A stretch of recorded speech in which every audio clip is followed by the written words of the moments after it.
iyo po ang ating mga ulo. Panginoong Jesus, salamat po sa inyo. Pinupuri po namin kayong lahat sa inyong kabutihan, malasakit, at sakripisyo, Panginoon. Papuri po, Panginoong Jesus. Kami rin po, Panginoon, ay humihingi ng tawad sa inyo sa lahat ng mga pagkakasala namin, na isip, na salita, na gawa, Lord. Patawad po, Panginoong Jesus. Patuloy rin po kami nagpapasalamat sa inyo sa lahat ng pagpapala na ipinagkakaloob niyo sa amin, sa lahat ng aspekto sa aming buhay, Panginoon. Kami po'y nagpapasalamat. Dalangin po namin, Panginoon, na patuloy niyo po kami pagkalooban, Panginoon, at i-bless po, Panginoon, ang kalakasan, proteksyon at pag-iingat sa bawat isa, Panginoon. Dalangin po namin ang gawain ngayong umaga, Lord. At lubayan po ninyo kami lahat, Lord, ng sa harapan, Panginoon, kung sino man tatayo dito, Lord, ay inyong pong puspusin ang inyong banal na Espiritu, Panginoon. Sa inyo po, Panginoon, namin ipinagkakatiwala ang lahat, Panginoong Jesucristo. Kaya kami po'y nandirito, Panginoon. Nagsusuka po sa inyo at nagpapakumbaba, Panginoon.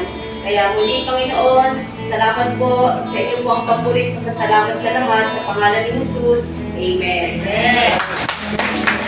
Walang lahat na magpuri sa Panginoon. Amen. Happy Sunday po sa lahat.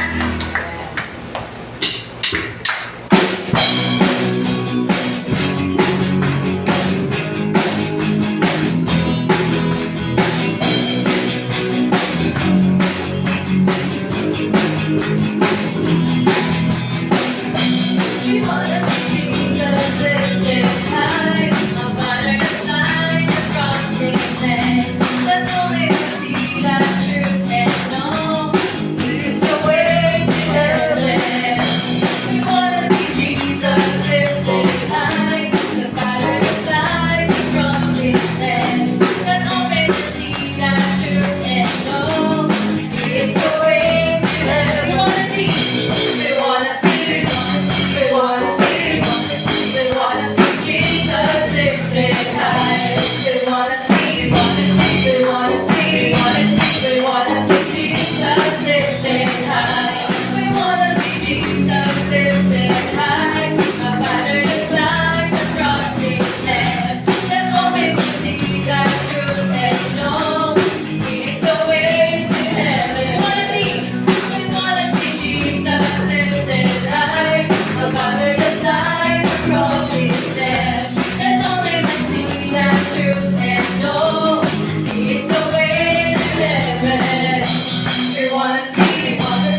You are the way, the truth, and the light. Within my faith and not by night for you. We're living all for you. You are the way. You are the way, the truth, and the light. Within my faith and not by night for you. We're living all for you. You are the way. You are the way, the truth, and the light. Within my faith and not by night for you. We're living all for you. One way, Jesus, you're the only one that I could live for. One way, Jesus, you're the only one that I could hear. One way, Jesus, you're the only one that I could live for. One way, Jesus, you're the only one that I could live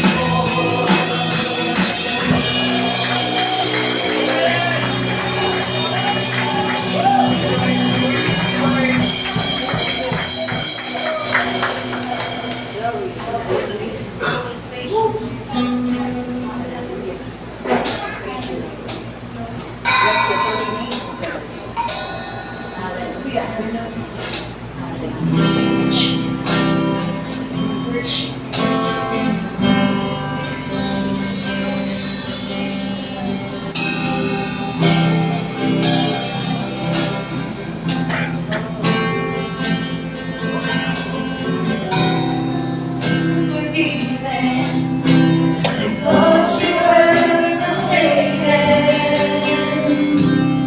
I'm accepted. You were condemned. I'm alive and well, because the Spirit is within me. Because you died and rose again. I'm forgiven. I'm forgiven because you were forsaken. I'm accepted. You were condemned. I'm alive again. Your Spirit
Amen. Pwede na pong yung mga bata sa taas na po tayo pumunta para po ano po yung ating kids ministry. Yung iba naman po, pa-forward na lang po dito sa harapan. Upang mapuno po yung mga kakanting upuan. Ilabas din po natin yung mga notebook and yung ballpen po natin. Ilabas na lang din po. Yung ating po mga cellphone, paki-off na rin po. Salamat po. Ngayon po, kung handa na po tayo makinig ng magandang salita ng ating pastora. Tawagin na po natin ang ating minamahal na pastora, Pastora Sinya Angeles. Palakpak po para sa Panginoon.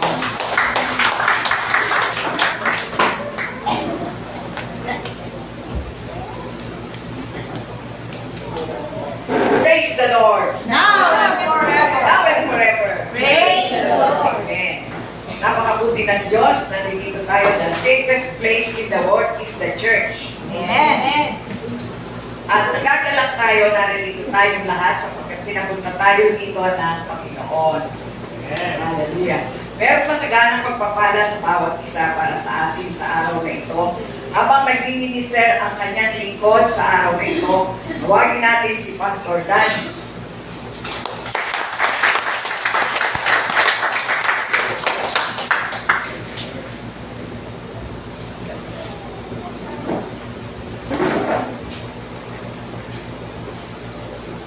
Glory to God, purihin ng Panginoon at tayo patuloy na nagsasama-sama sa gawain ito para purihin ng Panginoon. Meron po bang bago dito ngayon? Glory to God. Purihin ng Panginoon. Tayo po ngayon ay muling mag-aaral ng kanyang banal na salita. Nasubukan niyo na bang magpunta sa mga bahay-bahay at mag-share ng Word of God? Amen. Sino ba dito ang nakasubong na naman? Glory to God, purihin ng Panginoon. Dahil pag-aaralan po natin ngayon ay sabi nga ng ating vision, no? Love God and make Him known. So, ibig sabihin noon ay mahalin natin ang Diyos at siya ating ipakilala, ipamalita, hindi ba ba? Love God and make Him known. Ibig sabihin noon ay ipapamalita natin, ipapakilala natin ang Panginoong Jesucristo. Amen po ba? So yun po yun, kaya kailangan ng handa po tayo sa pagbabahagi ng salita ng Diyos dahil yun po ang ating team sa magmula ngayon at sa iba pang darating ng mga araw. So, make Him known. Pagkatiwala natin ang Panginoong, pagkatiwala natin, pagkilala natin ang Panginoong Jesucristo. So yun po yun, no? Sabi nga, be a soul winner. Be a soul winner. Soul winner, ibig sabihin ay magagawa mo na magbahagi ng banal na salita, magbahagi ng banal na salita para mapatanggap ang isang tao o maipakilala mo ang Panginoong Jesucristo, di ba? At pag ginagawa mo yun, naipahayag mo sa Kanya kung sino si Jesus Christ at nagawa niyang manalangin, tumanggap sa Panginoong Jesucristo, ikaw ay isang soul winner. Diba, no? Ibig sabihin nun, napagtagumpayan mo ang taong yun at gawin mo siya para tanggapin ang Panginoong Jesucristo. Di ba? So, ibig sabihin, nanalo ka kay Satanas. Dahil naagaw mo sa kanya ang isang tao at siya ay muling nagbalik loob sa Panginoon. Di ba? You are a soul winner. So, ang sabi nga ng Panginoon ay sa Mark 16, chapter 15 to 16, sabi niya nga, di ba, inuutos niya ito sa atin. Sabi niya, at sinabi ni Jesus sa kanila, humayo kayo sa buong mundo at ipangaral ang magandang balita sa lahat ng tao. Ang sino mang sumasampalataya at mapautismuhan ay maliligtas, ngunit ang ayaw, sumampalataya ay parusahan. So yun po yun lagi nating nababasa at lagi nating nasasabi at pinapangaral at tinuturo ng ating pastora na kinakailangan tayo ay humayo at ipangaral ang magandang balita. So, bali, bago tayo patuloy sa ating pag-aaral, sandali tayong tumayo at tayo pinanalangin. Glory to God. Purihin ang Panginoon. Heavenly Father, muli kami nagpapakumbabang malapit sa iyong harapan sa tulungan ng iyong biyaya. Panginoon, gabayan mo po kami at patuloy na patnubayan. Let your Holy Spirit be upon us, O Lord God. Lord, sa pag-aaral po namin sa araw na ito, pangunahan po kami. Let your wisdom, your knowledge be upon us, O Lord God. Let your Holy Spirit fill us, O Lord God. At empower every one of us, O Lord God, na ang mga salitang maririnig namin sa araw na ito ay tunay nga po na mailagay sa aming puso't isipan at patuloy po namin magampanan, may pamuhay ang inyong mga salita. Panginoong Jesus, we acknowledge your Holy Spirit na siyang magmumuna, magtuturo sa bawat isa sa amin. Salamat po, O Diyos, sa umagang ito. We acknowledge your presence in this place. Ito po ang aming samot panalangin sa makapangyarihang pangalan ng aming Panginoong Jesucristo. Amen. Amen. Glory to God. Sabi dito, ipangaral. So, love God and make Him known. So, ibig sabihin, ipangaral ang mabuting balita. So sa paghayo natin, sa pagkikipagkaibigan natin, sa pag-share natin ng Word of God, kinakailangan ay meron kang alam na mga verses, di ba? Paano mo yun ipapahagi. So, kinakailangan meron kang mga basic teachings na iyong matututunan. So, sa ating panahon ngayon, ay meron tayong plano na umikot dito sa buong Prisco. Lalo na doon sa 4 na barangay, di ba? Sa Barangay Damayan, Barangay Del Monte, Barangay Paraiso, at Barangay Mariblo, no? Ngayon, kinakailangan magampanan natin yun. Nakahanda ba kayo? Amen! Nakahanda ba kayo sumama sa pagpunta, pag-ikot sa lugar na ito kung tayo ay makapaghayo sa buong Prisco, hindi lamang dito sa 4 na barangay, pero maging doon sa iba pang karating na barangay, katulad ng Masambong, ng Paltog, ng San Antonio, Santa Cruz, sa Rojas, sa Masa, sa Manresa. So lahat ng pwede natin abutin ay hindi lang dito sa 4 na barangay. Pero ito yung pinaka-sentro ng ating church, nasa gitna tayo dito, kaya dapat ito ang priority natin ma-segregate o Saturate. maikot. So yun po yun, no? So, sabi nga, sa pagbabahagi natin, ano ang mga verses na dapat mong ibahagi? Kasi pagbahagi natin o pagpunta natin sa mga bahay-bahay, tatanungin natin sila, magkakaroon tayo ng spiritual survey, itatanong lang natin, ano bang pangalan mo, saan ka nakatira, tapos anong pangalan mo, anong age mo, saan ka nakatira, anong religion mo. 4 na tanong lang, pwede na yun eh. Tapos, pag-pray mo na siya, tanungin mo siya kung gusto niya magkaroon ng Bible study, kanilang lugar, doon tayo dapat nakahanda. Kapag sinabi niya, oo, so papalikan natin sila para mag-aral. So, yun po yun. Kailangan nakahanda tayo sa ganung bagay. Amen po ba? So, may mga basic teaching tayo dapat na matutunan. So, ano po yun? Next slide, please. So, sabi po dito, love God and make Him known. Pamalita, pangaral, ipahayag ang mabuting balita. At sabi doon, preaching and teaching the gospel ay ang paraan ng Diyos upang malaman ng bawat isa sa atin ang kaligtasan na inilano ng Diyos para sa atin. At upang matutuhan natin ang tamang pakikipagrelasyon sa Panginoong Jesucristo. So, click mo na. So, all Christian must be a soul winner. Kinakailangan meron kang tamang doktrina based on the Bible. So, ano yung mga dapat nating ihatid? Sabi nga, unang-una, yung basic teaching na dapat natin matutunan ay ang Jesus Christ is God. Kasi nga, di ba, maraming tao na minsan ayaw nilang i-acknowledge ang Panginoong Hesus Kristo na Diyos. Maraming, kahit na dito sa Pilipinas, sinasabing Kristiyano, pero hindi nila ina-acknowledge na si Jesus Christ ay Diyos. Sa ibang bansa, lalo na yung ibang mga religion, ayaw nilang i-acknowledge si Jesus Christ dahil hindi nila kilala ang Panginoon. Kilala man nila, pero sinasabi lang nila na siya ay tao, siya ay propeta, pero hindi siya Diyos. So, sabi dito sa John chapter 1 verse 3, sabi po rito, in the beginning was the Word, and the Word was with God, and the Word was God. The same was in the beginning with God. All things were made by Him, and without Him was not anything made that was made. So, ibig sabihin, sa pasimula ay naroon ang salita, at kasama ng Diyos ang salita, at ang salita ay Diyos. Sa pasimula pa ay kasama na siya ng Diyos. At ang lahat ng bagay ay ginawa niya. Kung wala siya, walang magagawa. Ang anumang bagay ay hindi magagawa.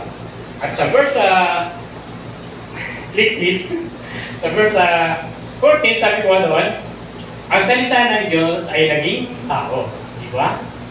At nanirahan sa piling namin. Nakita namin ang kalwalatiang tunay na Kanya. Bilang kaisa-isang anak ng Ama, siya ay puspos ng kagandahang loob at ng katotohanan. So, ibig sabihin, the Word became flesh. Naging tao ang salita. So, sabi doon, sino itong taong ito na tinutukoy? Ano iba kundi ang Panginoong Jesucristo. Sabi, Jesus has a dual nature. No? Siya ay tunay na tao at tunay na Diyos. Ang Diyos na nagkatawang tao. So marami, sa pagiging tao ni Jesus Christ, walang masyadong pinagkasalunan. Pero sa pagiging Diyos niya, yun ang maraming nag-aalinlangan. Diba?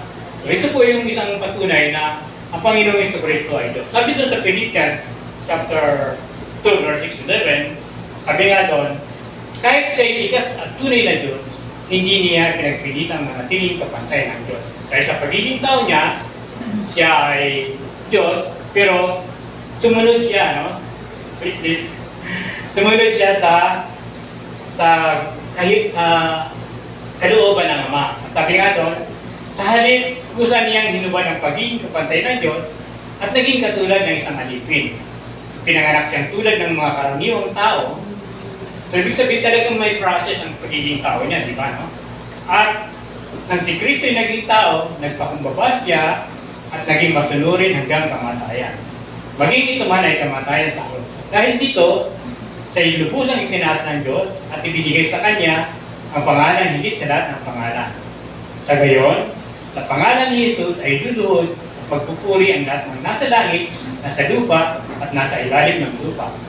At para sa ikaluluwalhati ng Diyos Ama, ang lahat ay magpapahayag na si Jesucristo ang Panginoon. So, kaya kinakailangan sa mga verse na ito, kung may magkaalinlangan na siya ay hindi Diyos, itong mga verse na ito ay dapat natin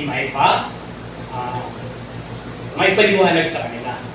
Masabi doon, lalo na doon sa mga baguhan. Amen po ba? Sa Revelation, pinabanggit siya, no? Sa Revelation 19 verse 11, sabi doon, then I saw heaven standing open, and there was a white horse. Its rider is named Faithful and True. He administers justice and wage war righteously. So sa verse 11 ng chapter 19, tinatawag siya nga tapat at totoo. Siya ay namamahala sa katarungan at ang kanyang pakikipagtunggali ay makatarungan. Righteous, di ba? Sa Revelation 19 verse 13, he is dressed in robe, dipped in blood, and his name is called the Word of God. So yun po yun, ano?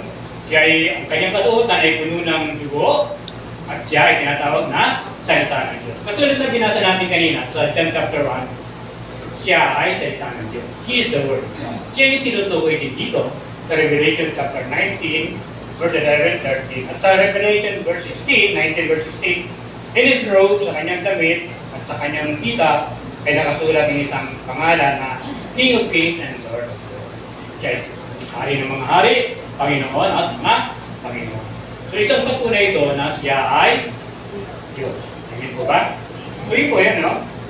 Kaya, next please. Ang Panginoong Jesucristo, He has the full nature of God. Ang buong kalikasan ng pagka-Diyos ay nasa Panginoong Jesucristo. Mababasa natin sa Colossians chapter 1, verse 19. For it was by God's own decision that the Son has in Himself the full nature of God. Ibig sabihin, yung kalikasan ng pagka-Diyos ay nasa Kanya. Ito yung isang verse na nagpapatunay na siya ay Diyos. Dahil ang buong kalikasan ng pagka-Diyos ay nasa Kanya. Sabi nga, sapagkat may narapat ng Diyos na ang buong kalikasan ay manatili sa Anak. So po yun, no? Ibig sabihin, nalulugod ang Diyos, ang Diyos Ama, ng kalikasan ng Diyos ay nasa Panginoong Jesucristo. Ang Diyos Ama at ang Diyos Anak, they are equal. Ang tatlong persona, di ba? God the Father, God the Son, God the Holy Spirit, they are equal in essence. Sa lahat ng bagay, sa kapangyarihan, sa anumang they are equally. Walang, ibig sabihin, walang mababa, walang mataas. They are equal in each other, no? So yun po yun. Kaya, masasabi natin na ang Panginoong Jesucristo ay talagang tunay na Diyos. Next, please. Sabi nga, sinasabi rito, ang ating Panginoong Jesucristo ay isang mediator. Sabi dito, isa pang patunay na there is one God and one mediator between God and man, the man Christ Jesus. Sapagkat iisa ang Diyos at tanging si Jesucristo lamang ang taong tagapamagitan sa atin at sa Diyos. Ibig sabihin, walang ibang pwedeng mamagitan. Bakit? Una-una, ang tao ay makasalanan. Pangalawa, ang Diyos ay banal. Kung pagkakasunduin mo sila, hindi sila pwede magsama. Kaya meron tagapamagitan. Katulad ng isang nag-aaway, hindi sila magkasundo. Dahil magkaiba ang kanilang mga prinsipyo. Pero dapat na may mamagitan. Pero ang karapat dapat na mamagitan sa tao at sa Diyos ay walang iba kundi si Jesus Christ. Bakit? Unang-una, si Jesus Christ ay tao. Alam niya na ang tao, ang kahinaan ng tao, kilala niya ang tao, nararanasan niya ang mga lahat ng dapat maranasan ng tao. Pangalawa, siya din ay Diyos. Alam niya ang katangian ng pagiging Diyos. So, ibig sabihin, kilala niya ang Diyos at alam niya kung ano ang kapangyarihan ng Diyos. Walang ibang pwedeng mamagitan. Hindi pwedeng mamagitan ng sino man tao. Maging si Pedro, si San Pablo, o si San Juan, o kahit si Mary, hindi siya pwedeng mamagitan. Dahil hindi niya alam ang kahulugan ng Panginoon. Ibig sabihin, ang Panginoong Jesucristo lang talaga. Because He has a dual nature. Siya ay tao at siya ay Diyos. Kaya dapat lang siya na mamagitan sa atin. Kaya nga, kung ano man ang hilingin mo sa Ama, siya ang namamagitan. May problema ka, siya ang namamagitan. May mananalangin ka, tutulungan ka niya para sa iyong pananalangin. So, kaya nung tanggapin mo siya, ang Panginoong Jesucristo, na ikaw ay isang makasalanan, ang Panginoong Jesucristo ang makikita sa iyong buhay. Ibig sabihin, siya ang mamagitan sa iyo para ikaw ay maging katanggap-tanggap sa Panginoon. Sabi nga dito sa verse 13 and 14 ng John, at anumang hiningin niyo sa aking pangalan, ay gagawin ko upang maparangalan ang Ama sa pamamagitan ng Anak. Kung hiling kayo ng anuman sa aking pangalan, ito ay aking gagawin. So yun po yun, ano? Kaya, kung hihiling ka sa ibang pangalan, baka hindi niya gawin. Dahil hindi siya pwede, sino man tao, hindi pwede mo. Only the Lord Jesus Christ ang karapat-dapat na pamagitan. So, malinaw po yun, ano? Si Jesus Christ ay God, siya ang ating mediator, hindi ang sino ka man. Kaya, dapat lang na siya ay sambahin natin sa Espiritu at katotohanan. So, yun ay isang teaching na dapat may tulong natin sa ating mga gustong i-win. To be a soul winner, dapat may pahayag mo ito. Isa pang teaching na dapat na malaman niya ay ang tao ay makasalanan. Di ba? Alam naman natin yun, di ba? Lagi yung binabanggit ni Pastora, si Eva. Dahil kay Eva, anong nangyari? Si Eva ay nagpatukso kay Satanas, kumuha siya ng prutas, nagbibigay ng alaman tungkol sa mabuti at masama-sama na pinagbabawal ng Diyos. Pero sumuway siya. Dahil doon, anong nangyari? Binigyan niya pa si Adan. At pati si Adan ay nagkasala din. So dahil doon, lahat ng tao ay naging makasalanan. Lahat tayo ay nagkasala. Sabi nga doon sa Romans chapter 3 verse 10, ayon sa nasusulat, walang matuwid, wala kahit isa. Walang nakakaunawa, walang naghahanap sa Diyos. Ang lahat ay lumigis ng landas at nagpakasama. Walang gumagawa ng mabuti, wala kahit isa. So, ibig sabihin, lahat ay nagkasala. At ito ang sinasabi sa Romans 3:23. Sapagkat ang lahat ay nagkasala at walang sino mang nakaabot sa kaluwalhatian ng Diyos. So, dahil doon, dahil sa kasalanan, anong nangyari? Click this. Dahil sa kasalanan, ang tao ay hiwalay sa Diyos. Sabi nga sa verse 1 and 2 ng Isaiah, surely the arm of the Lord is not too short to save you. Ang kamay ng Panginoon ay hindi maiksi upang ikaw ay ligtas. Hindi rin siya bingi upang hindi ka niya pakinggan, nor is there to that or to hear. At sabi nga, but your iniquities has separated you from your God. Dahil sa iyong mga kasalanan, kaya ka hiwalay sa Diyos. Your sins have hidden His face from you. Dahil sa kasalanan mo, tinago niya ang kanyang mukha at ayaw kanyang pakinggan so that He will not hear you. So because of our sin, dahil sa kasalanan, yun ang nagiging dahilan kung bakit ang tao ay hiwalay sa Diyos. Kung ang tao ay hiwalay sa Diyos, paano siya mapapagpala ng Panginoon? Diba? Sabi nga dito sa Tagalog, magandang balita ang Biblia, ang masama ninyong gawa ang dahilan ng pagkawalay ninyo sa Diyos. Nagkasala kayo, kaya hindi ninyo siya makita at hindi niya kayo marinig. So yun po yun, dahil sa kasalanan. Pero yung iba ayaw tanggapin ang kanilang kasalanan. May mga taong righteous, self-righteous, ibig sabihin, may mga taong self-righteous. Sinabi ko na, nang mali yung ginagawa niya, pinipilit niya pa rin na gustong hindi. Ito ang katulad nito may isang halimbawa nito, di ba? Sabi ng iba siguro hindi naman ako mapupunta sa impyerno dahil gumagawa naman ako ng mabuti. Ang laki na yung binibigay ito ng tulong doon sa sa simbahan. Minsan nga, nagpatayo pa ako ng parang katulong lang. Pero hindi yun hindi yun ang talagang dahilan para ito ay magkaroon ng kaligtasan, mapunta sa lahat. Kaya nga, yung iba, mga self-righteous sila. Isang halimbawa dito, yung dalawang pare ay yung pare sa isang maniningil ng buwis. Sabi ng pare, nung pare siya pala, sa verse 11 and 15 to 15 ng Lucas, sabi ko, tumayo ang para sa iyo at nanalangin ng ganito. O Diyos, nagpapasalamat ako sa iyo sapagkat hindi ako katulad ng iba ng mga magnanakaw. Sabi niya, hindi siya magnanakaw. Hindi mandaraya, hindi mangangaluya. O kayo katulad ng maniningil ng buwis na ito. So, sabi niya, kinumpirayan niya pa yung sarili niya sa isang maniningil ng buwis. Hindi ako katulad niya, hindi ako katulad ng tao to. Inaano niya yung sarili niya, di ba? Hindi naman ako nagnanakaw, hindi ako mandaraya. Pero mga taong ganon, di ba? Tapos sabi niya pa nga dalawang beses ako nag-aayon, 2 times a week. Fasting siya, no? Sa isang linggo, 2 beses siya nag-fasting.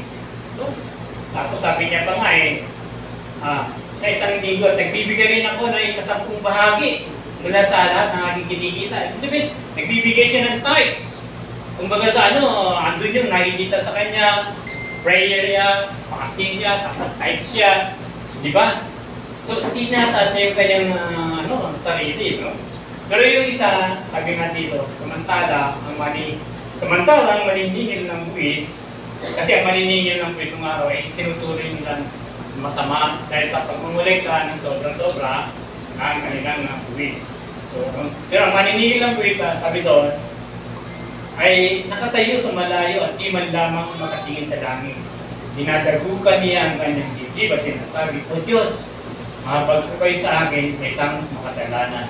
So, ibig sabihin, ganun talaga ang dapat, no? At sabi nga dito, sinasabi ko sa inyo, ang lalaking ito ay umuwing matuwid sa harapan ng Diyos at hindi ang para sa iyo. Sapagkat ang sino man nagmamataas ay ibababa, ang napakababa ay ito yun po yun. Lagi po natin alalahanin na magpakumbaba sa ating Panginoon. Huwag nating hayaan na ang diablo ay makasingit sa ating buhay na tayo ay maging mataas ang pride. Katulad nitong parisyon ito.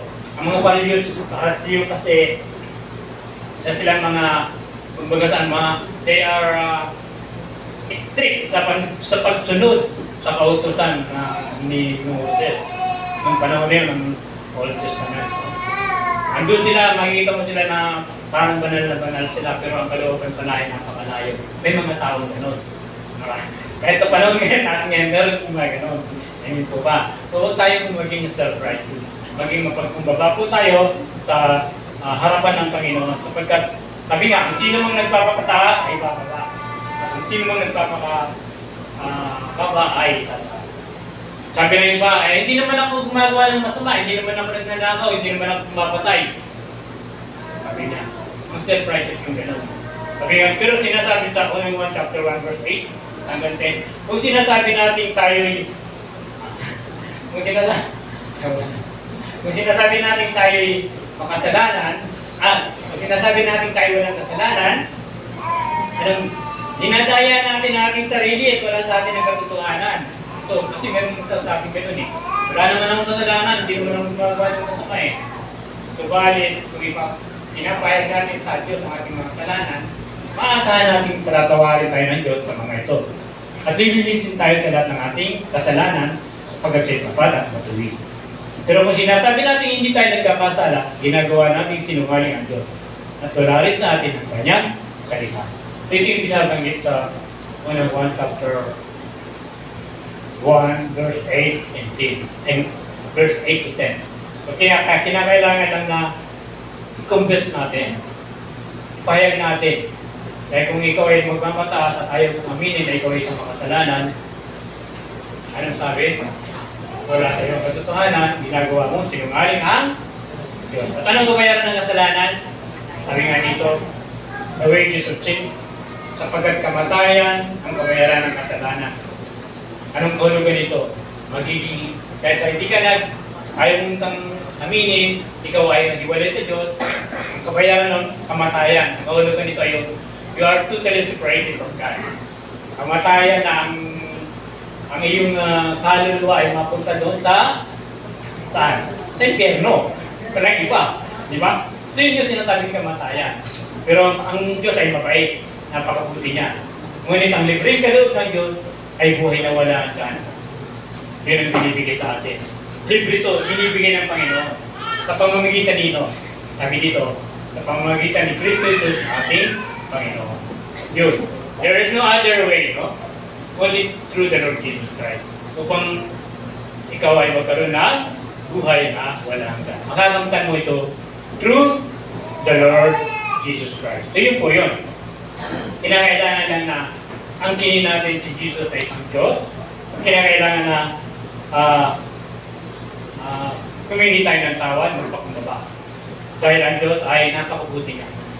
Mahal na mahal ka ng Diyos. Mahal na mahal tayo ng Diyos. Kahit makasalanan pa tayo, mahal ka pa rin niya. Mahal ka pa rin kahit anong sama ng ginawa mo, mahal ka pa rin niya. Mahal na mahal tayo ng Diyos. Kaya nga sabi dito, kahit sa pagmamahal ng Diyos sa iyo, yung John 3:16 na lagi natin binabanggit, di ba?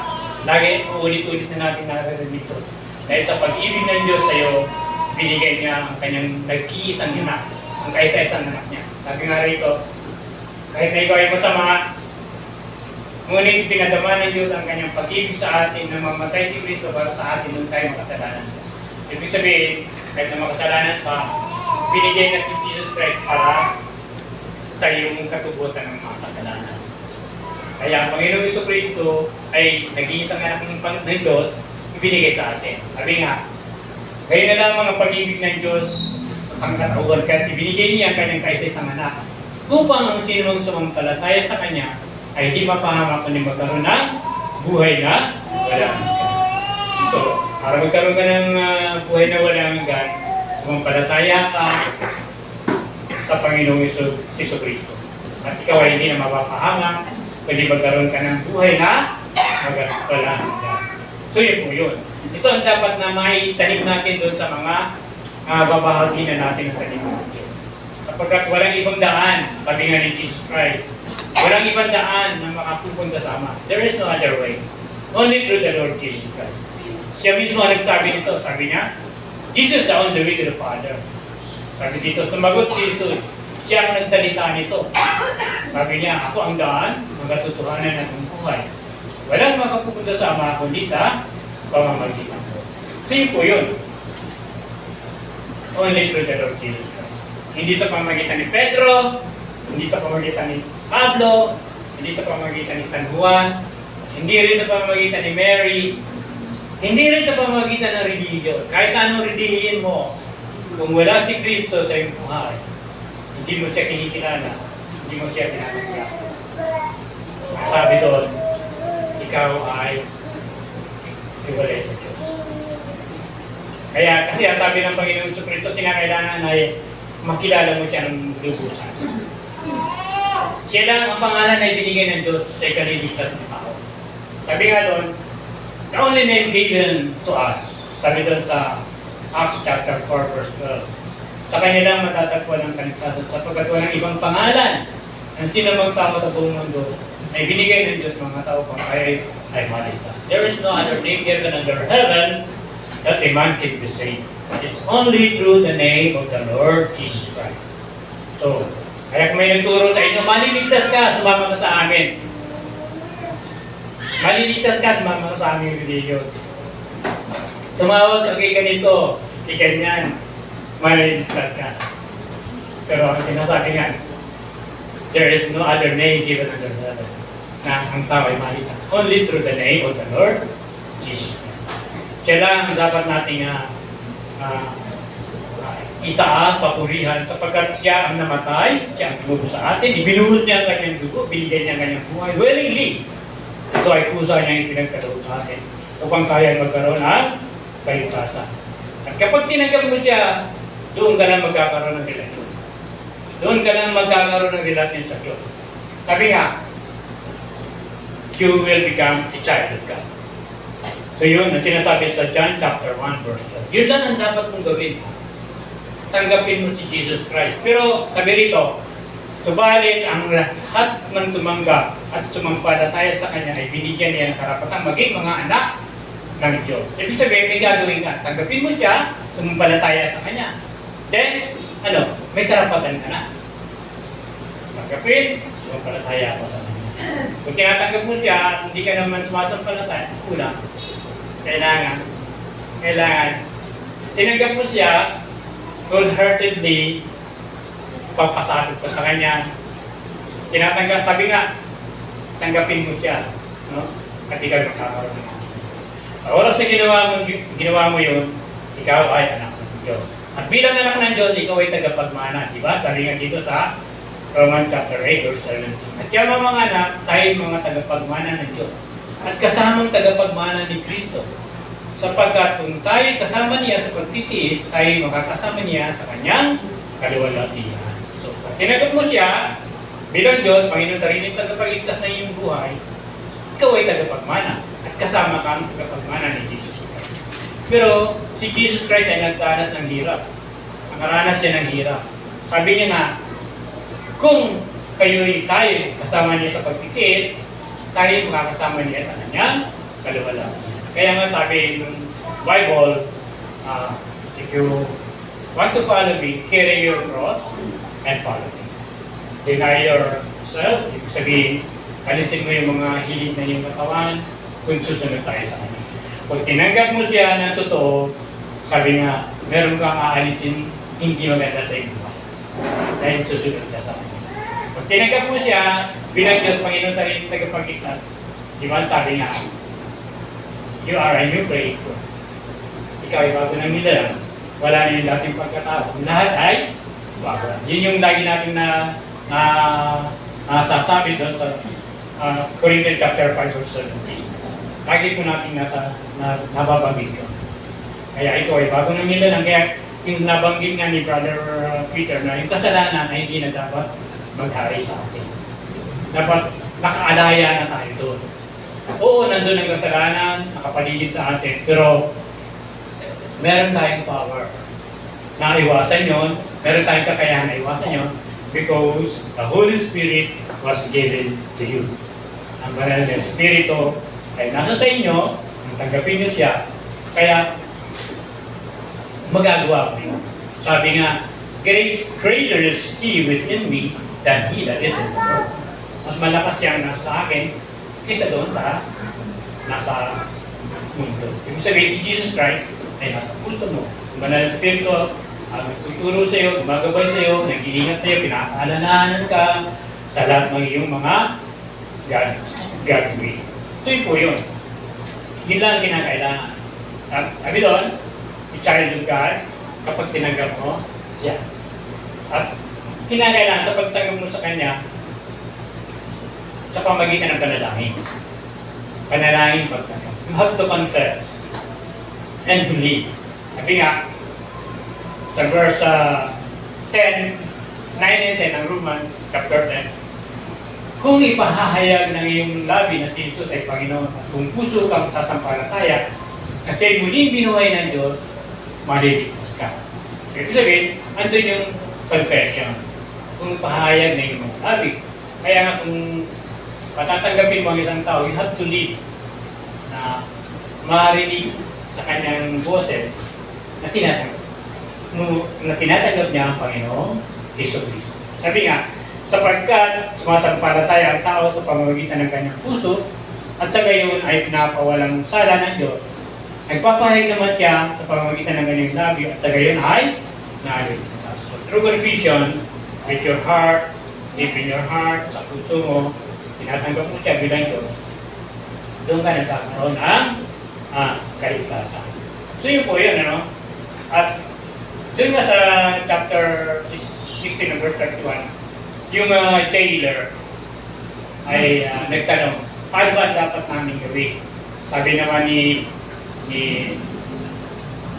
Peter and John, believe in the Lord Jesus Christ and you will be saved, you and your family.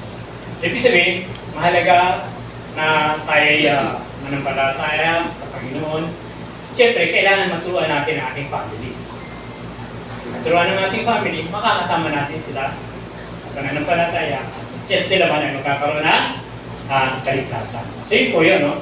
Ang kaligtasan yun ay binibigay sa atin ng Panginoon, Jesucristo. So, sapagkat kung tinanggap mo siya, si Jesus ay nasa puso mo. Sabi nga dun sa John chapter 5 verse 11 and 12, at ito ang patotoo. Ipinagkaloob sa atin ng Diyos ang buhay na walang hanggan, at ito'y makakamta natin sa pamagitan ng kanyang anak. So, through the Lord Jesus Christ, magkakaroon tayo ng buhay na walang hanggan. Ang sino mang pinapanahanan ng anak ng Diyos ay mayroong buhay na walang hanggan. Ngunit ang hindi pinapanahanan ng anak ng Diyos ay hindi makakaranas ng buhay na walang hanggan. So, if Christ is in you, andun yung buhay na walang hanggan na makakaranas. So, yun po yun. No? Meron tayong tungkuling dapat yapanan. As Christians, sabi nga, we need to be concerned about the spiritual life of our family, our friends, and our neighbors who are lost in the darkness of sin. Meron tayong tungkuling dapat nagapanan. Unang-una na sa iyong pamilya. Kaya yun ang unang-una mong dapat na laging pinapay-study, laging sinisira ng Word of God. Kahit na sa isang araw, 5 minutes kayo mag-usap ng mga patungkol sa salita ng Diyos. At ibig sabihin nun, pinalalago mo sila. Ito, yun ang tungkulin mo. Kampanan. Sabi nga, kasi ang Panginoong Jesucristo, lagi niyang hinahanap yun eh. For the Son of Man is come to seek and to save that which was lost. So yun po yung laging ginagawa ng Panginoon. So Kristo na dapat din natin gampanan. Kasi yun ang utos niya eh, di ba? Go and preach the gospel in every nation. Sa lahat ng tao. Pero ipaalam natin sa kanila. Kaya nga sabi doon sa, in conclusion, sabi dito sa verse 58 ng chapter, ng 1 Corinthians chapter 15. Kaya nga mga minamahal kong kapatid, magpakatatag kayo at huwag matinag. Maging masipag kayo sa paglilingkod sa Panginoon dahil alam ninyong hindi masasayang inyong paghirap para sa Kanya.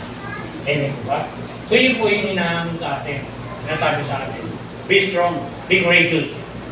Sa lahat ng pagkakataon, sabi niya, huwag kang matinag. Maging masipag ka. Huwag tayong paisisiguro natin. So, sabi nga dito ay, maglingkod ka sa Panginoon. Sapagkat ang ginagawa mo naman, sabi niya, dito sa verse 58, hindi masasayang ang iyong paglingkod. Siguradong meron ka palit yun. Meron kang ipalang Panginoon. Amen po ba? So, yun po yun. So, we examine ourselves. Tingnan natin ang ating sarili. Nagagawa ba natin ito? Tayo ba nakakapagturo sa ating pamilya? Nag-share ba natin ang word of God sa kanila? Prepare ourselves. Handa din natin ang ating sarili. Mag-alam tayo, magbasa, mag-memorize ng verses. Ito mga verses na pinag-aralan natin, mas maganda na may memorize natin ito para may bahagi natin sa ating babahagi ng kasalita natin. Prepare ourselves. Be a good example. Maging mabuti kang halimbawa. Hindi lang dapat nakikita yun sa isip, sa salita, at sa gawa. Be a soul winner. Amen po ba? Amen. Glory to God. Sandali po tayo manalangin. Heavenly Father, in the name of Jesus, salamat po sa iyong mga salita na aming narinig. Panginoon, ang dalangin po namin, empower us with the power of your Holy Spirit, with your wisdom, with your knowledge, upang magampanan po namin na kami ay magamit mo faithfully, mightily, boldly sa paghayag ng iyong banal na salita. Na kami, Panginoon, ay maging daan ng mga pagpapala para sa ikaluwalhati na iyong makapangyarihan pangalan. Salamat po, O Diyos, sa iyong presensya. Salamat po sa iyong banal na Espiritu na patuloy na kumikilos sa buhay ng bawat sa amin. Lord, thank you so much for your love, for your goodness, for your kindness toward us. We trust everything to you. Ito po ang aming sabot panalangin sa makapangyarihang pangalan ng aming Panginoon sa Kristo. Ang lahat ng nagsabihan, Amen. Lord to God. God bless you. Tawagin ko ba sa Pastor Rasinya?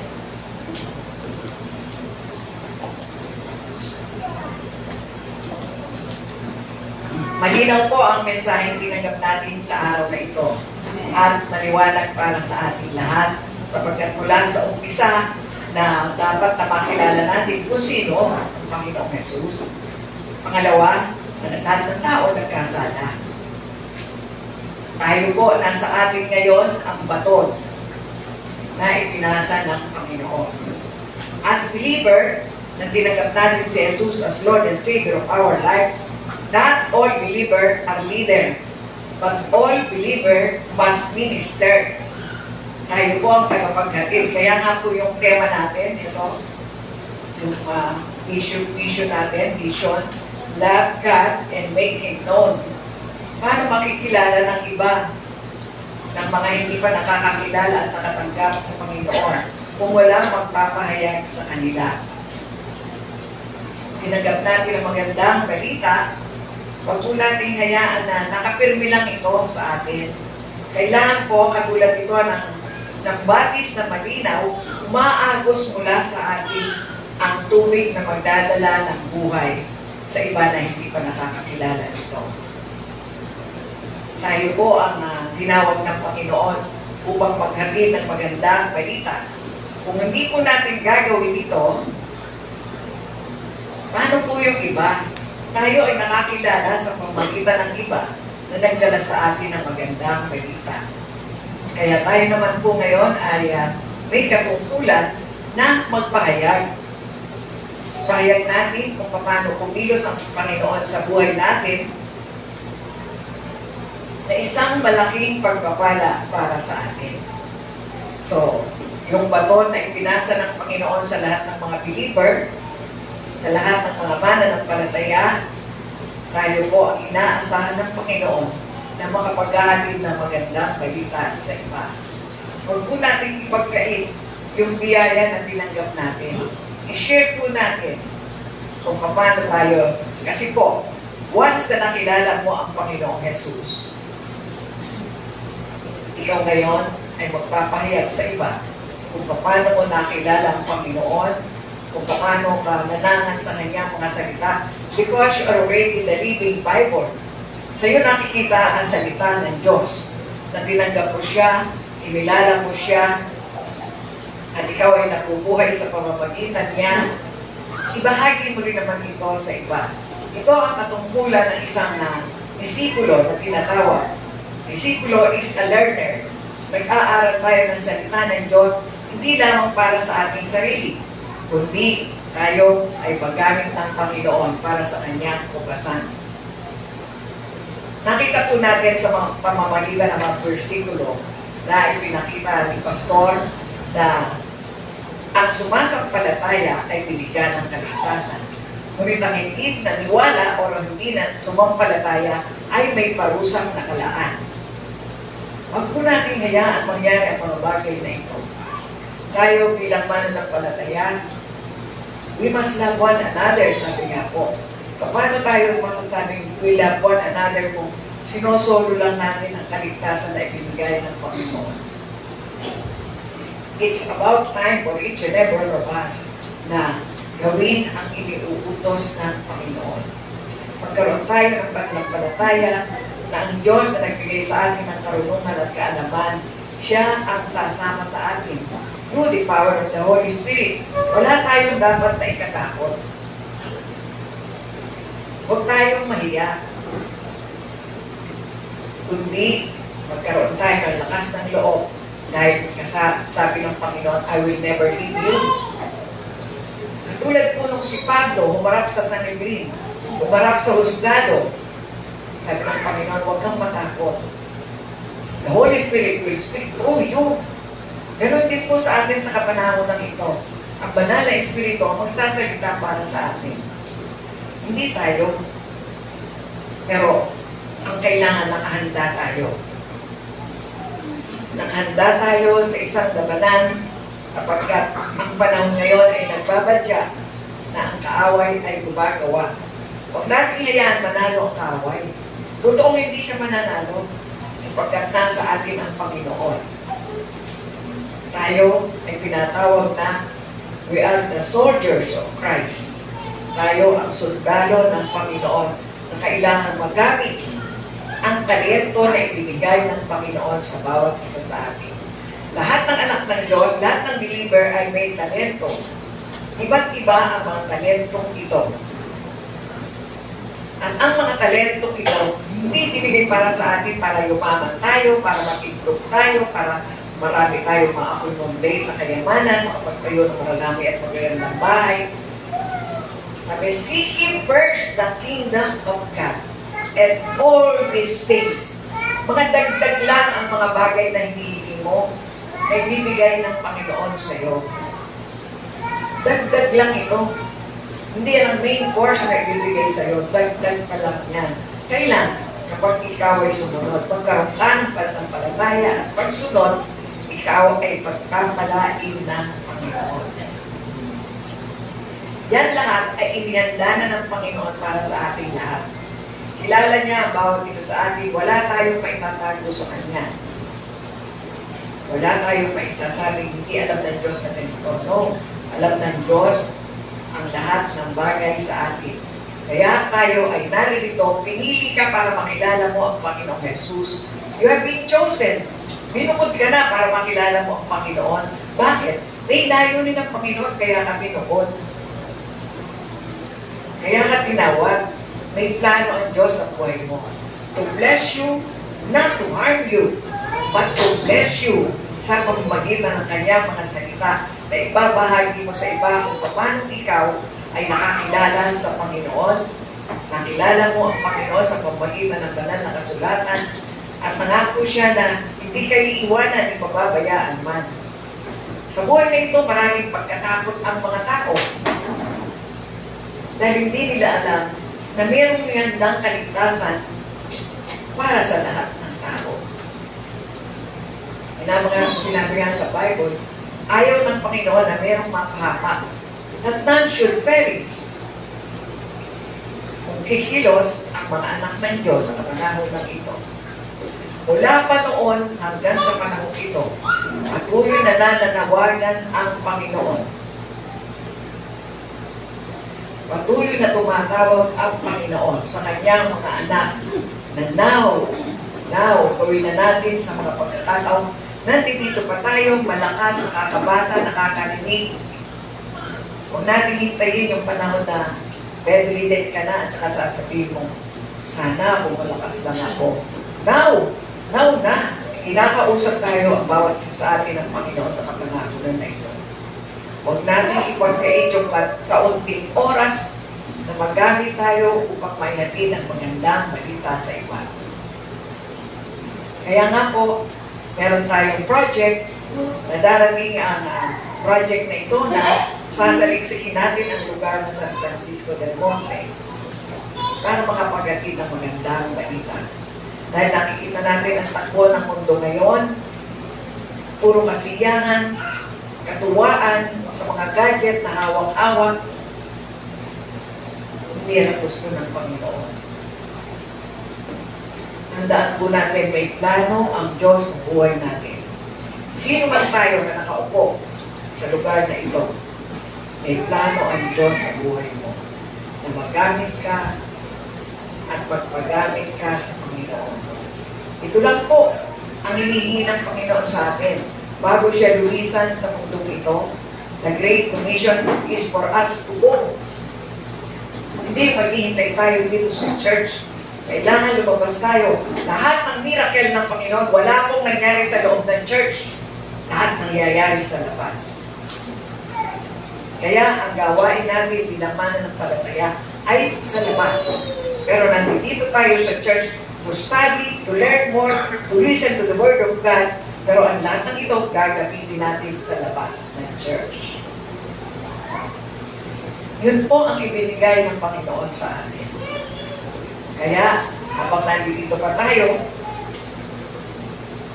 nakikita natin ang takbo ng mundo, ang matinding labanan, ng kasiyahan, ng kamatayan. Habang may panahon pa po, kumilos na tayo, makapagdala ka ng isang kaluluwa sa langit, makapagdala ka ng isang kaluluwa na nadala mo at nanampalataya sa Panginoon. Nagpapalakpakan ng limpak-limpak na mga anghel sa kalangitan dahil sa ginawa mo. Ikaw ang pinagkatiwalaan ng Panginoon sa kapanahon ng ito. Sandali lamang ang buhay natin, hindi tayo magtatagal, ngunit ang salita ng Diyos, mananatili mula pa noon hanggang ngayon, hindi nagbago ang Bible. Hindi nagbago ang salita ng Diyos. Dahil ito ay buhay. The Word of God is only the truth in this world. Ang salita ng Diyos ang tanging katotohanan sa buong mundo. Na ipinagkatiwala niya sa iyo, at sa ating lahat. Kaya, sabi niya, awake, said the Bible. Pag sinabi ng Panginoon ang dalawang ulit, awake, listen to the Word of God. Pakinggan daw natin. Ibig sabihin po, napaka-importante ng kanyang sinasabi. Kaya sa panahon ngayon po, tayo ay kumilos, hindi naman namimilit ng Panginoon. Hindi namimilit ang Diyos sa iyo. Ang gusto ng Diyos, magkaroon tayo ng pananampalataya, faith and obedience equals blessing in our lives. Hindi lamang tayo, kundi kasama ang sambayan natin na magtatamasa ng biyaya na nagmumula sa Panginoon. Now is the accepted time, said the Bible. Now is the day of salvation. Para sa atin po ito, huwag natin ipagpalaki na marami tayong alam sa Bible. Ang kailangan, ang pagkilos upang maihayag ang kaalaman na yan sa mga tao na hindi pa nakakakilala sa Kanya. Napakaganda po ng mensahe natin para sa ating lahat ito. Hindi namimili ang Diyos, kundi binukod na tayo. We have been chosen by God. That's why you know the Word of God. That's why you know salvation. Pinili ka na. Tinawag ka na ng Diyos sapagkat alam niya na may kakayanan ka, sapagkat sinangkapan ka ng kaalaman na nagmumula sa Panginoon. Huwag po natin biguin ang Panginoon habang may panahon pa. Pag-isipan po natin, ipanalangin po natin kung sino ang pupuntahan natin. Ang Diyos ang magsasabi sa iyo. Kung hindi tumanggap, wala kang problema. Pero bago ka pumunta, ipanalangin mo muna ang pupuntahan mo. Unang-una, sabi nga, yung pamilya natin. Ipanalangin mabuti sa Panginoon bago tayo pumunta. Kung tatanggap niya as Lord and Savior of His life, kasama siya sa bilang na hinihintay hanggang sa kapanahonan ito. Kaya hindi pa dumarating ang Panginoon, hindi pa husto ang bilang ng mga believers. Baka yung isa na pinaplano mong puntahan, baka yan ang kapupunan para makumpleto ang bilang na hinihintay bago dumating ang rapture sa kapanahonan na ito. Kaya po, gawin na po natin sa pagkakataong katulad nito. Bilang kamanggagawa sa church na ito, nakikiusap po tayong lahat, kami mga leader na narito, gawin na po natin habang may panahon pa. Because time is running out in our lives, gumawa na po tayo habang may panahon pa. The Word of God is truth. The Bible is the Word of God. From Genesis to the book of Revelation, lahat ng gawain ng Panginoon ang nakaangkat mula sa umpisa hanggang sa matapos. Patuloy ang paanyaya ng Panginoon para sa atin. Ito po ang magandang balita ay binigay sa atin ng Panginoon. God bless you.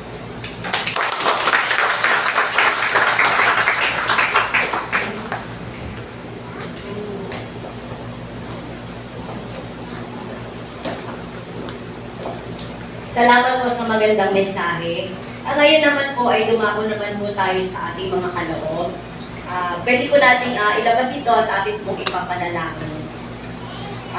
Panginoong Jesus, maraming pong salamat sa mga kaloob na ito. Patuloy niyo po kaming pagpalain ng siksik, digdig at umapaw, Panginoon, lalo sa aming mga pinagkakakitaan, upang sa ganon, Panginoon, ay maging pagpapala sa aming bahay-sambahan at sa mga nangangailangan. Muli, Panginoon, pinupuri ka namin at pinasasalamatan sa pangalan ni Jesus. Amen. Ngayon po, tawagin na po natin ang ating special number, si Sister Salve Contreras po.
Wala dito yung ano.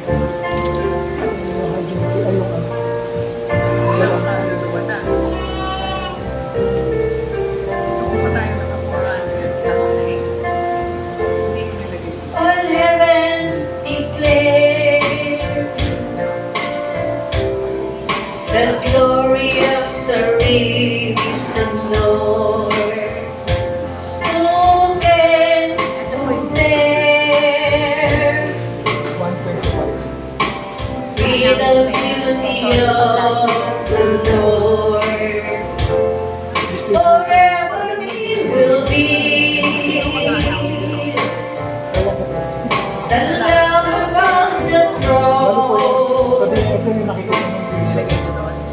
I gladly bow my knee and worship you alone. I will proclaim the glory of the risen Lord, who once was slain to reconcile us to God. Forever you will be the love upon the throne. I gladly bow my knee and worship you alone. Forever you will be the love upon the throne. I gladly bow my knee and worship you alone. And forever you will be the love upon the throne. I gladly bow my knee and worship you alone. I gladly bow my knee and worship you alone. I gladly bow my knee and worship you alone.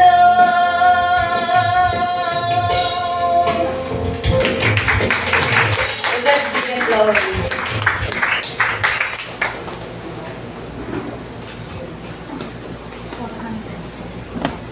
Praise God. Ngayon po, dako tayo sa mga announcement natin.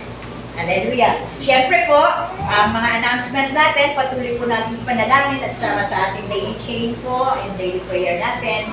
Yung every Tuesday na ginaganap dito po sa ating bahay-sambahan, which is yung pag-mentor po ni Bishop Edgar Popot, kasama yung mga pastors at ilang deacons at elders po. At ganun din po, siyempre po, every Friday po, meron po tayong ginaganap na fasting. Fasting po ito sa ating sarili-sariling tahanan. At ang ating pong break, ginaganap po ito online every second Saturday of the month po. Yan, alas 11 po ng umaga hanggang alas 12. Hopefully po, hindi pa nakakasama is makasama na rin po namin kayo. At sige, ang katwiran ng iba dahil hindi sila nagpa-fasting, kaya hindi sila sumasama sa breaking. Hindi po. Okay lang po kung hindi man kayo nagpa-fasting. Sayang naman po yung Word of God kasi dapat napapakinggan din natin. Kung talagang hindi kayo, dahil nakatwiran ng iba, hindi sila ng gamot, hindi sila pwedeng mag-fasting, okay lang po. Mag-join pa rin po tayo every second Saturday of the month po. 11 to 12 po yun ng umaga. Yan, welcome po. At syempre, first, every week po, meron tayong meeting dito. First Sunday, kasama nga po yung mga area managers or area leaders dito sa harap. After po ng service, with Pastora Signa. Tandaan po natin yun, ha? Every first Sunday of the month po yun. At every second Sunday of the month naman po, meeting with Pastora naman po, ito po yung mga elders sa taas po yun. After po na 1 o'clock naman yun, kasama na ang mentoring. At every third Sunday of the month po, naman, every third Sunday, staff meeting po ito with 1 dozen at pinag-aaralan pa na makausap yung tatanggapin pa nila as deacon sila or deaconess. Sa ngayon po, hindi pa namin kumpleto nakakausap yung iba na belong doon, at even the workers. Kaya keep in touch po.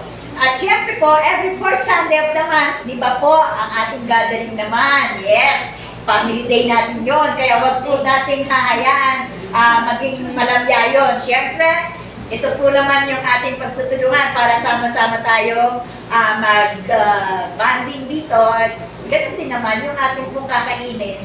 Punta po kayo or ibigay nyo sa inyong mga cell leaders, ang young adult, ang adults, kay Brother Danny sa men, at Sister Del naman po sa women. Alam ko po nagko-collect dyan, si Sister Marie. Sa ano na po ito sa Sunday po. Kaya po, glory to God. Para naman masarap yung ating pagsasalu-saluhan, di po ba? Yan. Kailangan natin yun at syempre po, kahit pa paano po, magbigay din tayo. At ganun din po, meron din pong meeting yan, emergency meeting kung magtatawag po si Pastora sa mga 1 dozen and staff meeting po. At syempre po, eto na, nandito tayo ngayon. Sa darating po na Sabado, ang ating pong outing, which is water baptism. Meron po bang nais? Kasi ang nagpa-lista pa lang na ibabaptize is isa lang. Baka meron po sa inyong hindi pa nababaptize, pwede po. Ito po yung time natin para sa ating pong water baptism na gaganapin and outing sa May 24. Sa Sabado na po yun. Yan. Sa Miracle Garden Resort po. Magpalista lang po kayo sa akin. Lapit po. As of today po, may nakalista po na 45 na person at 12 bata. Kasi po, ang accommodate po natin doon is 50 person. I-divide po yun para po sa place, which is 280 per head. Ngayon, kung mapaparami po natin yun, higit pa sa 50, mas mabababa po yung ating pong babayaran.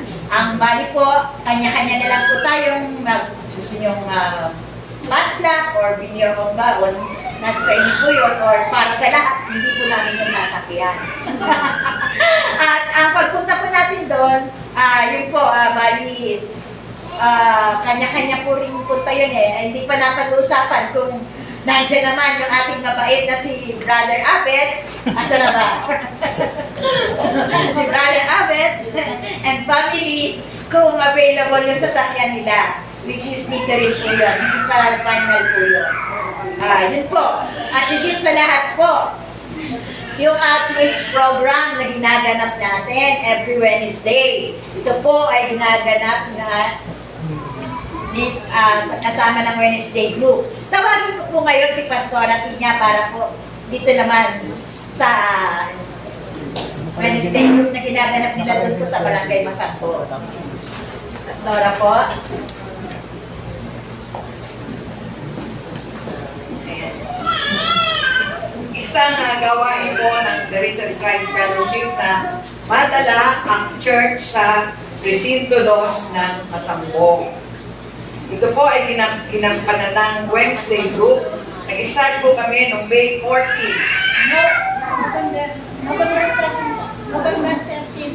November 13, 2024. Ang ngayon po, as of May 14, Noong May 14 po ay meron ng 475 souls na nakarinig ng magandang balita at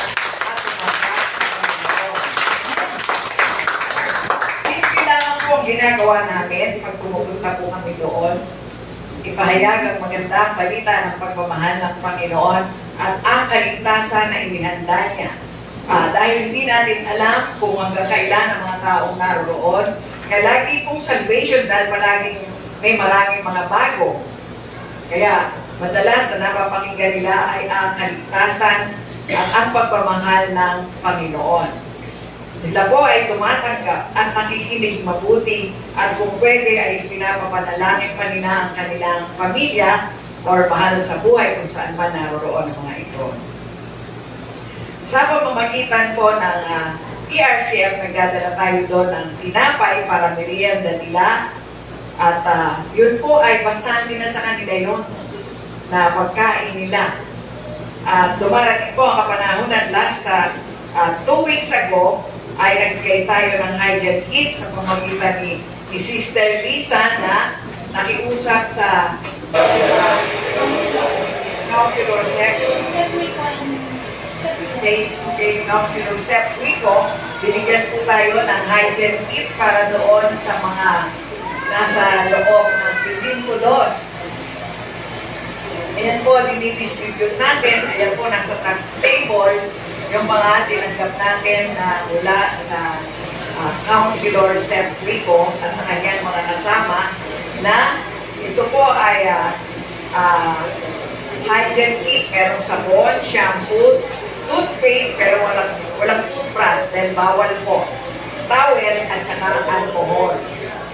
So, yun po ang pinamigay namin sa pamamagitan na kabutihang loob ni Councilor Wico at ng kanyang mga kasama. Bukod po nito ay nagbigay naman para sa mga Wednesday group si Councilor Doray de la Vente ng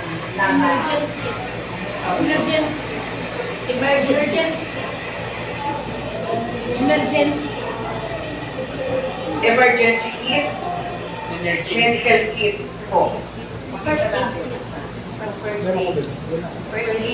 aid kit siguro. Meron po, kumpleto po yun para sa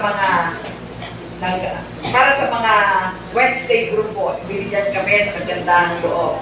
At napakaganda po ng ginagawa ng Panginoon. Pwede rin kayong mag-start ng isang gawain na pwede pong halimbawa kung saan ninyo gusto. Halimbawa, meron kayong mga kaibigan, grupo, na gusto ninyo silang makasama sa pamamagitan ng paghahayag ng magandang balita. Mag-grupo po kayo kahit 2, 3, or 2 or 3 gather in my name, sabi ng Panginoon, there I am in the midst of them. Hingin po natin sa Panginoon na makagawa tayo ng bagay na isang paraan ng pagbabahagi. Halimbawa, mga kaibigan mo, kumarin mo, na isang araw, magkatipog-tipog kayo, at makapaghayag kayo ng magandang balita ng kaligtasan. Ito po yung hygiene kit. Emergency. Ay, first aid box. Kompleto po ito na ibinigay para sa Wednesday group ng ilang piraso po. Kaya, nagpapasalamat tayo sa Panginoon sapagkat ito ay simula. Pwede pong may sumunod rito. Pwede pong may nakakapag-isip ngayon na pumunta sa ibang lugar na makapagbahagi ng magandang balita. Alam niyo po, ang Panginoon ay itinataas natin kahit saan tayo pumunta. Dahil walang pinipili ang Panginoon na lugar, mabubuti o masasama, kung handang makarinig ng magandang balita, gawin na po natin sa kapanahon ng ito. Magtatagpo kayo ng maliit na grupo na pwede kayong magsimula sa inyong pamilya. Sa pagsisimula po, hindi agad ako, halika dito magpa-Bible study. No, ikaw muna ang maghahanda. Handa mo muna yung sarili mo, offer mo sa Panginoon na bigyan ka ng kalakasan na maihag mo ang magandang balita. Hindi agad yung tatawagin mo sila. Ipag-pray mo sila isa-isa. Pag naipag-pray mo na sila isa-isa at nakahanda na ng ilang araw o ilang linggo o isang buwan ang lumipas, hinom na ang panahon para tawagin mo na sila at sila ay susunod sa iyo. Bakit? Kasi pinag-pray mo na sila beforehand. Bago mo sila tawagin para makasama mo, ipag-pray mo na natin silang lahat. Dito po, bago kami pumunta doon, nagpe-pray din kami. Kaya, ang pagkilos ng Panginoon ay ini-expect po namin sa magitan ng maliit na bagay na magagawa natin, ang Diyos ang nagpapalaki nito. Kaya maraming salamat sa binigay na gawain ng Panginoon. Alam ko po, meron din magpaplano sa inyo na isang magandang bagay na katulad ng mga grupo na ganyan. Salamat po.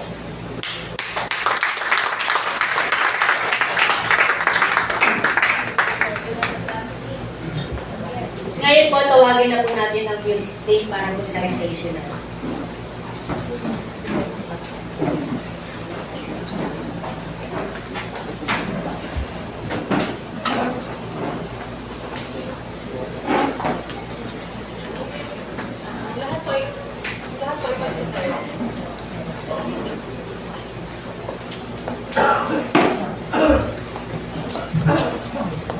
Lahat po ba yung bless? Amen! Ano sabi nga po? Be strong. Be strong. Be courageous. Amen.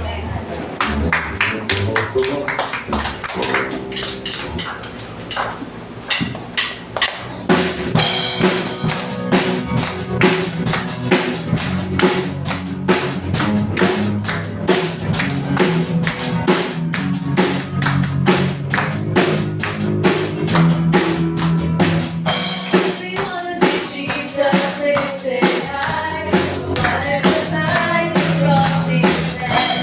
Let all men see the truth and know He is the way to heaven. We wanna see Jesus lifted high, above every lies across His land. Let all men see the truth and know He is the way to heaven. We wanna see, we wanna see, we wanna see Jesus lifted high. We wanna see, we wanna see, we wanna see Jesus lifted high. We wanna see Jesus lifted high, above the skies across His land. Let no man see the truth and know He is the way to heaven. We wanna see Jesus lifted high, above the skies across His land. Let no man see the truth and know He is the way to heaven. We wanna see, we wanna see, we wanna see, we wanna see Jesus lifted high. We wanna see, we wanna see, we wanna see Jesus lifted high. Step by step we're moving forward. Little by little we're taking ground. Every prayer is powerful weapon. Strongholds come, tumble down, down, down, down. We wanna see, we wanna see, we wanna see Jesus lifted high. We wanna see, we wanna see, we wanna see Jesus lifted high. Step by step we're moving forward. Little by little we're taking ground. Every prayer is powerful weapon. Strongholds down, tumble down, down, down, down. We wanna see, we wanna see, we wanna see Jesus lifted high. We wanna see, we wanna see, we wanna see Jesus lifted. We're gonna see, we're gonna see, we're gonna see, we're gonna see Jesus lifted high. We're gonna see, we're gonna see, we're gonna see Jesus lifted high.